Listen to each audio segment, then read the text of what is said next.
বাংলা প্রথম পত্র পরীক্ষার মধ্য দিয়ে সারা দেশে আজ থেকে শুরু হয়েছে এসএসসি ও সমমানের পরীক্ষা। পরীক্ষার পরিবেশ নির্বিঘ্ন রাখতে সতর্ক দেখা গেছে প্রশাসনকে। প্রতিটি কেন্দ্রে পুলিশ মোতায়েনের পাশাপাশি কেন্দ্র পরিদর্শন করেছেন নির্বাহী ম্যাজিস্ট্রেটরা। বান্ডেল থাকলে প্রতি সেনমানিতে টাকা বাঁচবে। বিকাশ সেনমানি বান্ডেল কিনে জিতুন প্রতি লেনদেনে। আগে থেকে নির্দেশনা ছিল কেন্দ্রে পৌঁছাতে হবে পরীক্ষা শুরুর ৩০ মিনিট আগে। প্রথম পরীক্ষায় বেশিরভাগ শিক্ষার্থী তাই ৯:৩০টার মধ্যেই পৌঁছেছেন কেন্দ্রে। কেন্দ্র সংশ্লিষ্টদের সহায়তা খুঁজে নিয়েছে নিজ নিজ আসন, সহযোগিতা করেছে পুলিশও। চট্টগ্রাম শিক্ষা বোর্ডের অধীনে ১,৪০,০০০ পরীক্ষার্থী অংশ নিচ্ছে এবারের এসএসসিতে।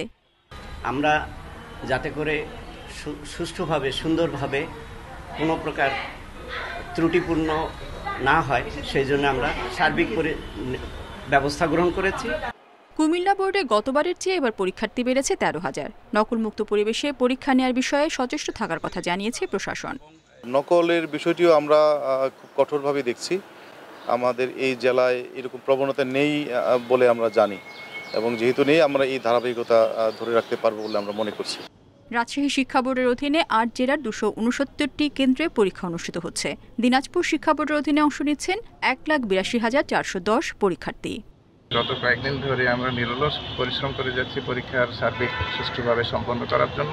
প্রশাসন, পুলিশ এবং সমস্ত যারা এখানে জড়িত আমরা সবার সাথে যোগাযোগ করেছি, সবার সাথে যোগাযোগ আমাদের আছে। নানা কারণে পাঠদানে ব্যাঘাত ঘটলেও সময় বাড়ানোর প্রস্তুতির পর্যাপ্ত সুযোগ পাওয়া গেছে বলছেন বরিশাল বোর্ডের শিক্ষার্থীরা।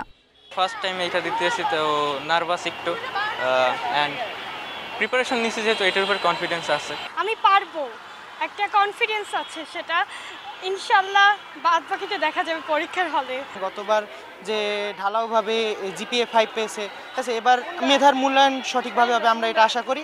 খুলনায় এসএসসি ও সমমানের পরীক্ষায় প্রতিটি কেন্দ্রে পুলিশের পাশাপাশি দেখা গেছে নির্বাহী ম্যাজিস্ট্রেটদের। এদিকে জামালপুরে এসএসসি পরীক্ষার সময় কেন্দ্রের পাশে ফটোকপির দোকান খোলা রাখায় আটক করা হয়েছে দুজনকে। রেশমি নন্দী, ইন্ডিপেন্ডেন্ট নিউজ।